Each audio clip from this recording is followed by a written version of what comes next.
entrevista. Tenho a satisfação de receber aqui na nossa bancada o advogado Tássio Martins, que vai falar sobre regularização fundiária com a gente hoje. Tássio, boa tarde, obrigado por ter aceitado o convite.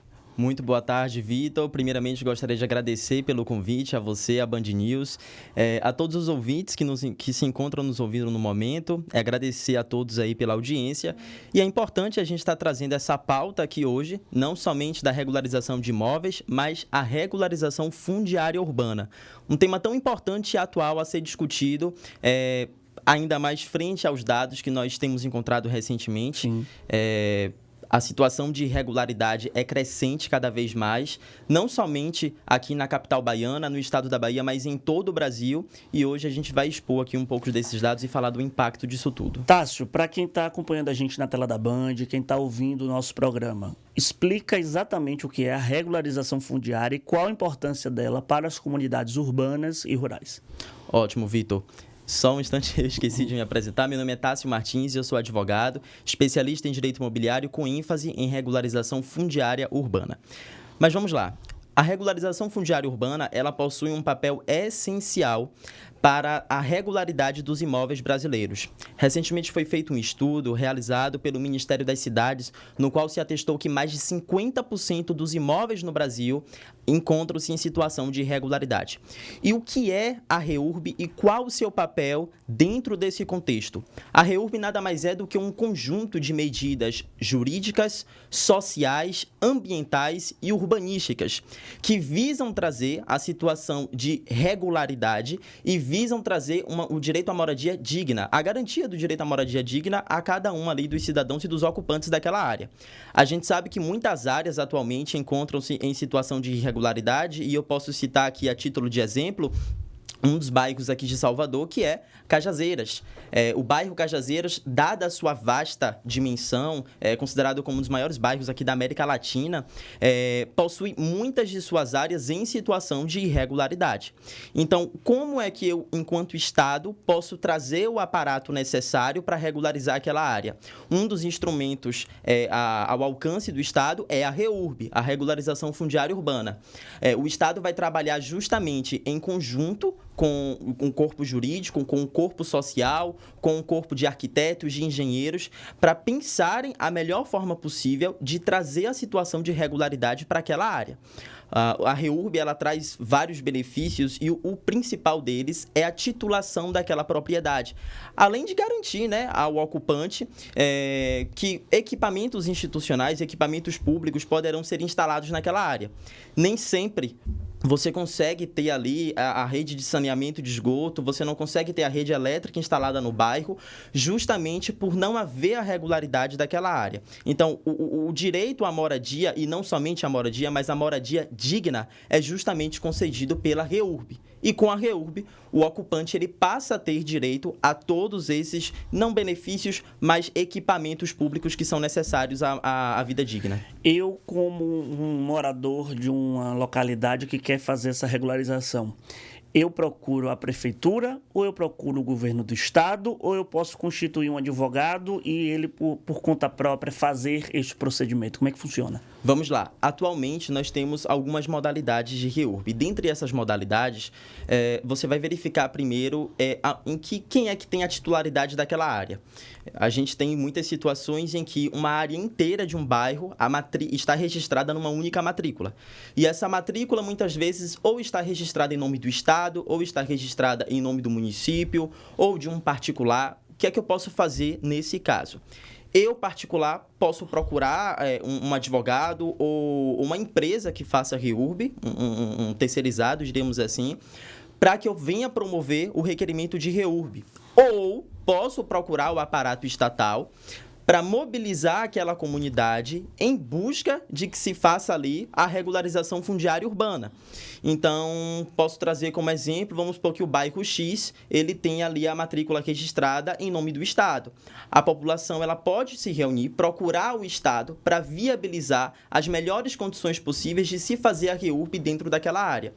A REURB, ela traz benefícios não somente para o Estado, porque passa a transferir a titularidade dessas áreas para quem de fato as ocupa, acabando assim com a situação de irregularidade, como traz benefício também para o morador, que quer regularizar a sua situação, quer adquirir uma valorização maior ao seu imóvel, trazendo ainda assim mais benefícios, como, por exemplo, o próprio financiamento pela Caixa.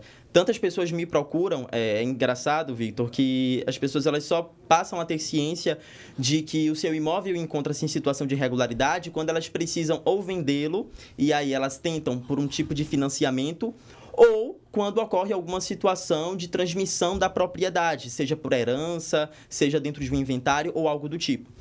E quando essas situações chegam para mim, a gente para analisar quais são os documentos necessários, quais são os documentos que comprovam a titularidade daquela área em nome daquela pessoa, e a partir disso começamos a fazer um estudo integrado, um estudo multidisciplinar. Porque, como eu disse, a REURB ela é um conjunto que reúne os setores jurídico, ambiental, social e também voltado para o lado da engenharia. Você que sintonizou agora aqui na tela da Band, na rádio Band News FM 99.1, estamos conversando com o advogado Tássio Martins, especialista na área imobiliária, falando de regularização fundiária. Quanto tempo, em média, dura esse processo da regularização, Tássio?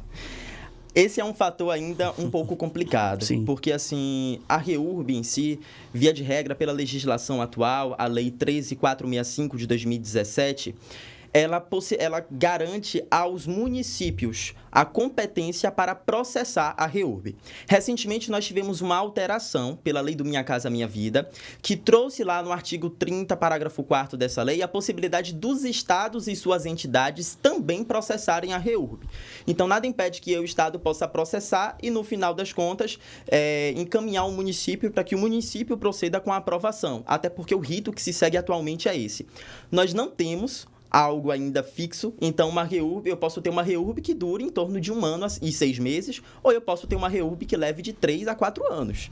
Entendo. Depende muito da situação, até porque nem todos os municípios ainda encontram-se devidamente capacitados para proceder com o processamento da REURB. Agora, como chegar num consenso para proceder com essa regularização? Porque, vamos lá, partindo do pressuposto que o Estado tem interesse naquele terreno, que o município tem interesse naquele terreno, ou particular queira que, por exemplo, aquelas pessoas que, em tese, estão no terreno que não é de sua propriedade, eles querem que aconteça a reintegração de posse, por exemplo. Quem tem direito a pedir essa regularização? Quais são os critérios estabelecidos que a pessoa pode fazer esse pedido? Bom, vamos lá. Primeiramente, os ocupantes daquela área, eles devem ter ocupado toda aquela área de forma mansa e pacífica. São os requisitos que a gente encontra semelhantes ao da usucapião.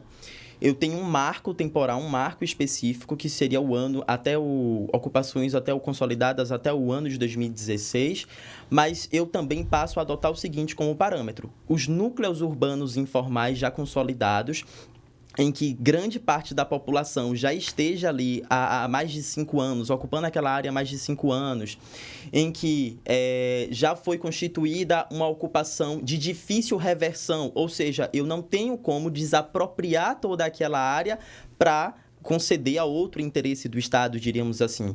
Então, imagine você desapropriar todo um bairro em que moram já mais de 10 mil pessoas. Eu não consigo fazer essa desapropriação. Eu preciso, na verdade, buscar garantir o direito da moradia e titulação de cada uma dessas pessoas. E um dos melhores instrumentos para isso é a REURB. Mas vamos lá. Como é que a gente consegue estabelecer essa linha de diálogo para resolver o conflito de interesses que aqui envolvem várias entidades? O Tribunal de Justiça do Estado da Bahia tem avançado bastante nessa pauta. O TJ, eles lançaram um novo programa que, salvo engano, deixa eu só recuperar, o nome do programa que o tribunal lançou foi o programa Regulariza Bahia. Sim. O programa Regulariza Bahia. O TJ lançou esse programa Regulariza Bahia por meio do ato conjunto 25 de 2024, no qual eles estabelecem uma cooperação técnica que vai ser realizada entre estados, municípios e os interessados em procederem com a REURB. Então, a partir dessa cooperação que você tem de todos os interessados naquela área, um juiz, que a competência vai ser atribuída ao juiz da vara de registros públicos da comarca. Esse juiz, ele vai ficar responsável por acompanhar todo o procedimento. Então, vamos lá. Eu sou um requerente da REURB, eu faço o requerimento perante o município. O município ele tem um prazo de 180 dias para responder, ou para indeferir ou para deferir. No caso de indeferimento injustificado ou no caso de omissão por parte do município, eu posso pegar o requerimento de REURB e levar até esse juiz, buscando fazer uma cooperação técnica, onde eu trarei todos os interessados daquela área e tudo isso vai correr dentro de um processo judicial, que é o que o TJ tem chamado de procedimento de jurisdição voluntária, instituído pelo NUREF, o Núcleo de Regularização Fundiária aqui do TJBA. Então, essa foi uma das formas que o TJ, por exemplo, encontrou de conciliar esses conflitos de interesses, seja por parte dos municípios, seja por parte do Estado, ou inclusive de particulares que digam que parte daquela área podem ser de sua propriedade. Então, antes de proceder de fato com a REURB, é necessário resolver todas essas nuances e todos esses entreveros em torno da discussão da propriedade. A gente vai dar uma pausa agora da nossa entrevista com o advogado Tássio Martins. Ele vai continuar aqui com a gente na Rádio Band News, mas a gente vai para um rápido intervalo. Daqui a pouco a gente volta. Continuamos o nosso bate-papo com o advogado Tássio Martins, especialista em direito imobiliário. Além desse pré-requisito que você colocou, do tempo, de ter uma posse mansa, quais são os documentos também necessários, já que a pessoa que está acompanhando a gente, está ouvindo a gente, você pegou um caso concreto, como a gente costuma falar no direito, que a pessoa tem todo o direito de pedir a sua regularidade fundiária. Mas o que é que ela precisa ter de documentação para poder fazer esse ingresso? Bom, então, Vitor, respondendo a sua pergunta, quando a gente vai proceder com o processamento da regularização fundiária, a gente precisa cumprir algumas etapas. E uma das etapas que a gente chama, que seria uma parte onde mais se recolhem esses documentos, são em duas, que é no projeto de regularização fundiária, que a gente chama de PRF, e no levantamento de estudos sociais. Vamos lá. No PRF se constitui todo o levantamento da documentação da área correspondente em que será realizada a regularização. Então, eu preciso saber se já é recolhido IPTU naquelas residências, eu preciso saber se já existe um endereço lançado no cadastro da base de dados da prefeitura, e isso quem vai me fornecer é o órgão competente de arrecadação tributária, no caso aqui do município, a Cefaz.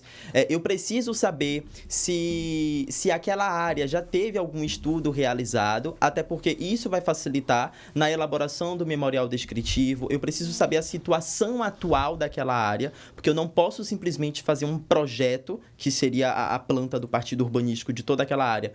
Eu não posso fazer com base no projeto original, eu preciso fazer com base no projeto real, na situação atual daquela área, mas isso quem vai levantar não é a população. Isso é o promovente da REURB. Aonde é que entra a parte aqui da população? Então, você ouvinte que encontra-se nos ouvindo no momento. Quando você faz o levantamento do estudo social, você vai classificar a renda das famílias daquela área. Você vai verificar. Se a renda for superior a 5 salários mínimos, de acordo com a Lei 13.465, a REURB que vai ser realizada para aquela área específica, ela não vai se encaixar como de interesse social, porque a gente tem dois tipos de REURB, a REURB-S e a REURB-E, interesse social e específico. A de interesse social, o Estado ou o ente promovente, ele vai arcar com todo o custo da REURB. E as partes ainda ficam isentas de taxas e emolumentos no momento em que forem registrar os seus devidos títulos. Agora, na REURB-E, não. Na REURB-E, se eu verifico que aquela pessoa ela tem uma renda superior a 5 salários mínimos, e o legislador federal ele deixou ainda que, a critério dos estados, que os estados também possam estabelecer um valor a mais ou a menos, enfim. Aqui, mais atualmente, na Bahia, como a gente não tem uma legislação que regulamente isso, a gente adota a legislação federal. Então, são 5 salários mínimos. Se eu verifico que é superior a 5 salários mínimos, aquela pessoa específica, ela vai passar todos esses dados de cadastramento social e, ao final da REURB, ela vai receber os valores a serem pagos pelo custo da REURB, inclusive arcando com os custos, com as taxas e emolumentos. Isso impede que a REURB seja realizada, porque imagine você que eu tenha um bairro que, em sua grande dimensão, seja ocupado por famílias de baixa renda. Mas eu tenha um comércio, eu tenho ali um hotel, eu tenho uma pousada, eu tenho áreas que são de REURB específica. Sim. Eu tenho áreas que são ocupadas por pessoas com renda superior a 5 salários mínimos. Eu vou deixar de fazer a REURB? Não vou deixar de fazer. Nada impede, e a legislação ela deixou aberta essa possibilidade de que eu possa fazer REURB e S ao mesmo tempo, Entendo. dentro de um mesmo núcleo. E qual a diferença entre a urbana e a rural? Vamos lá. A urbana e a rural. Eu preciso saber a definição da área que é colocada. Ah, é simplesmente, se a área está dentro do município, ela é urbana? Não necessariamente. Eu posso ter uma área dentro de um município, dentro de uma zona urbana, que tenha características e a sua finalidade seja rural. Imagine você, por exemplo, se eu tivesse um sítio, um sítio imenso dentro do bairro de Fazenda Grande do Retiro. Se eu tivesse um sítio imenso ali dentro. Por estar dentro de uma área urbana, eu posso caracterizar como área urbana? Eu preciso analisar a finalidade da área e eu preciso analisar qual o contexto que está empregado ali dentro daquela área específica. Se aquela área ela tiver caracterizada muito mais como rural, eu vou ter uma área caracterizada como rural. Agora imagine você, porque a gente está falando muito a nível de capital, mas vamos para o interior do estado, onde nós temos distritos ali naquela região, ao redor dos municípios. Esses distritos, a gente sabe que muitos são chamados de zona rural. A zona rural, ela é classificada como uma se eu fosse fazer regularização, seria uma regularização fundiária rural? Aí eu vou analisar. Entendo. Uma zona urbana que está distante do município, eu vou ter uma caracterização específica que o legislador, ele separou uma classe e uma competência específica para essas áreas, mas elas não deixam de ser urbanas. Porque ainda que esteja distante do centro, ainda que esteja distante daquela zona, a grande zona urbana, ela não deixa de perder a sua classificação. A não ser que eu tenha um sítio, que eu tenha uma fazenda e que ali eu tenha a sua destinação e finalidade voltada para a área rural. Tássio, e existe assim algum custo específico para os proprietários? Se sim, como é que eles são definidos? O custeio para fazer essa regularização. Vamos lá. Como eu tinha mencionado agora há pouco, depende da classificação de REURB que você vai ter. Se eu classificar como REURB S, todos aqueles entes, todos aqueles ocupantes daquela área, eles não vão arcar com os custos da REURB. O que é que tem acontecido? Muitas das vezes o poder público, ele demora de promover com a REURB. Ele demora e o tempo vai passando e a própria população decide recorrer a empresas privadas que têm feito REURB aqui no Brasil. E é algo novo, até porque a legislação da REURB é de 2017, uma nova legislação, e muitas empresas começaram a se atualizar, muitos advogados começaram a se atualizar, fazer parcerias com engenheiros agrimensores, fizeram parcerias com engenheiros agrimensores, com arquitetos, com assistentes sociais, porque é um trabalho multidisciplinar, e montaram as suas empresas de REURB. E muitas pessoas procuram essas empresas e essas empresas, elas cobram um valor correspondente às custas que serão obtidas com todo o processamento da REURB e cobram esse valor de cada um dos ocupantes. Sim. Mas, em sua grande parte, a REURB ela é promovida pelo ente público. Até porque quando a gente vai olhar o rol de legitimados para requererem a REURB, nós temos logo de início os estados, os municípios, suas entidades. Então, temos todos esses entes figurando esse papel de legítimos para requererem a REURB. Então, em sua grande parte, a gente vai ver que os processos de REURB que correm atualmente partem do poder público, seja ele municipal ou estadual. Tássio, eu queria lhe agradecer pela disponibilidade de estar aqui com a gente na Rádio Band News. Esse assunto e vários outros que, porventura, nós tenhamos, com certeza, microfone sempre aberto aqui para a gente esclarecer a população, os nossos ouvintes da nossa rádio. Eu que agradeço, Vitor. Muito obrigado a você, ao convite, à Band News e a você, ouvinte, que nos acompanhou até aqui.